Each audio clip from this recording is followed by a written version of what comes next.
Hello, hello, and welcome to this week's episode of The Hard Choice. Simple steps for showing up. My name is Brad Draper. I'm so grateful to be here with you guys. I have such an amazing topic that I've been thinking about, pondering on, that I want to present to you. It's actually, believe it or not, a topic that I have already covered with a new lens, a new resolve, and a new focus. And such a cool concept this is when you decide to internalize it. Not when you hear it, but when you decide to internalize it. How important it is to make that decision. As I've said many times, a firm resolve does not know how to weaken. And what you think precedes your actions, and those actions precede your opportunities. And where you focus is where you find. That is the things that come up in your life, is where is your focus? What are you honing in on? What are you ruminating over? That is what you find. If you look for things of resource, you find things of resource. But if you look for things of unresource, well, you're going to find unresourceful things. It's important to understand this fact. Now, on to the topic at hand. And that topic is caterpillars. Caterpillars are pretty cool. When you look at caterpillars, they are a variety of shapes, sizes, colors. Some are pokey, some are smooth, some are poisonous, some are not. And they have such a wide variety of things, all designed for one aspect in mind: to survive. That's it. They're just surviving all the time. They are so susceptible to predators because they don't move fast. They live on branches or the floor, the ground, the forest floor, I guess you want to say. And their whole purpose in life is just to make it through this phase. That's it. Think about yourself in your life and where you're at. Are you in the caterpillar stage? Are you just surviving? Do you have all kinds of shields and armors up because you are so susceptible to predators? Are you in this space where you're reliant on others for your income? Are you in the space where you must have that paycheck? Maybe not this one, but you need a paycheck. Maybe you have a month or 2 or 3 saved. But once that month or 2 or 3 is gone, you need a paycheck. Therefore, in essence, you really are living paycheck to paycheck. It's just delayed. Where in your life does that need to change? So caterpillars, right? They cocoon themselves up, and after a period of time, they become a butterfly. The thing is, caterpillars must literally liquefy their bodies and reassimilate and grow anew a butterfly. That butterfly is what it's truly meant to be. It's truly free. The monarch butterfly flies, oh my gosh, such great distances I don't even remember. I want to say it's like 1,000 miles, but I could be off. It's a great distance. And they're beautiful and gorgeous and free and can go wherever they want. They're not as susceptible to predators either because they can fly away. They can get away from most of those things. And they thrive pretty well. They're actually can be pretty large. It's amazing what happens when a caterpillar turns into a butterfly. Here's the caveat. The caterpillar doesn't know what it's going to become. See, from our perspective, we see this caterpillar naturally. Of course, you would want to cocoon yourself up and become a butterfly because we know the end of the story. But to that caterpillar, it doesn't know the end of the story. It just knows there's something greater. It's being drawn toward something. What that something is, who knows? It doesn't know. It just knows it has a task to do. And by the way, most caterpillars do not become butterflies. Most don't make it through that cocoon period. I can't remember what that period's called. It's been a long time since I studied butterflies and caterpillars. Most fall from the branch they're attached to, get eaten up by predators, birds, and whatnot, ants. There are so many things that attack it during that phase of breaking down what it once was to become something new. So in your life, you have this phase between reliant on others and very susceptible to predators. And then you have this period of where you're most susceptible, where you're least prepared. And that's no man's land. That's the phase between 9 to 5, secure job, and then you financially made it because you started a business or what have you, where you're not reliant upon others for an income, for a paycheck. You're not a W-2 employee. But that phase is scary. And that phase prevents most people from ever facing it. And many people try, but fail for reasons we'll get to, amongst many reasons. And then you have the final stage, the butterfly stage, where it's truly free, it's truly thriving, it's truly living in its full beauty and glory. Maybe you're in that phase. And in that phase, you offer beauty, peace, comfort to others. It's all about others at that point. You've had everything you've wanted. You've attained every materialistic thing you can possibly want. At some point, the only thing to go up from there is to give unto others and help others get to that same point. Not giving it to them, but helping them get there through mentorship, through stepping stones, through business opportunities and scalability opportunities. So glorious to get to that point.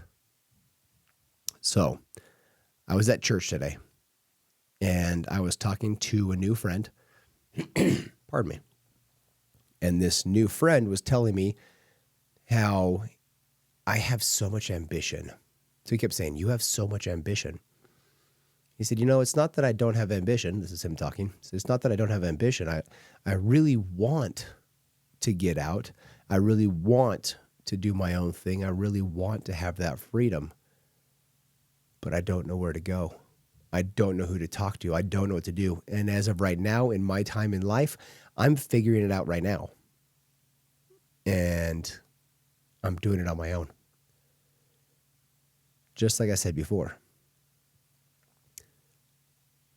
you don't know what your butterfly is going to be. You don't know what you're going to turn into. When I left the lab 2.5 years ago, I didn't know what I was going to turn into. I didn't know I was going to be in the financial technology space. I didn't know that until this year. I spent almost 2 years trying to figure out which direction I wanted to go. What was my calling in life? What was my path?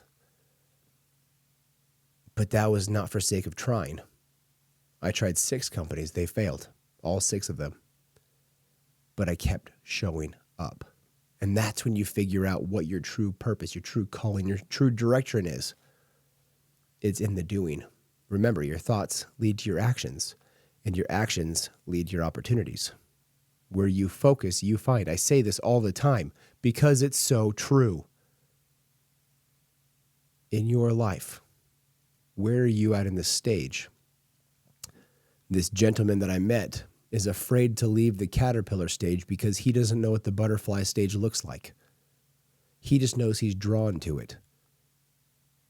You'll never know what the butterfly stage looks like. You're just drawn to it. Therefore, you have to decide. Do you act and move forward? Man, something's in my throat. Or do you sit back and let life pass by and you always wonder what could have been? To make things more problematic, he said he and his wife are in stable jobs. Newsflash. There's no stable job. Anything could go away in an instant. I've worked for a company that was a 9-figure company. Think about that. They revenued 9 figures. And I got let go because they didn't have the finances to keep me. And I was pretty high on the payroll chain. That's why I got let go, because I was one of the highest. That is not safe. Working for other people is not safe. The economy can flip instantly. If you're relying on somebody, that is not safe. And then to even further their predicament, his wife, her parents tried, man, my throat. Her parents tried to do this entrepreneur thing many years ago, and it didn't work. He tried and failed and tried and failed and tried and failed. And his wife, her mom, did a bunch of odd jobs to pay the bills while he was doing this till finally she couldn't do it. And he went back to his safe place, his CFO positions. So he went back. And now they're both in quote unquote safe positions into their retirement years. That was their life. And in talking to this gentleman, he said, if I ever do decide to try this entrepreneur thing, at least my wife and I have safe jobs we can fall back to. We can fall back on. And I looked him square in the eye and kind of giggled and said, that's the thing. You can't go back. There is no going back. If you think you can go back, you will go back. Because remember, your thoughts precede your actions. If you think if this doesn't work, I can go back, that means you're not going to be fully vested in it. When I say fully vested, are you willing to sell your house? Are you willing to move into your parents' house and rent yours out? Are you willing to get as many credit cards as you can possibly qualify for and max them all out? Are you willing to max out your HELOC? Are you willing to ask friends for money?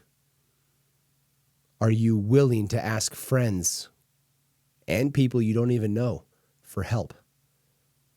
Are you willing to do that for as long as it takes? Maybe it's 2 months.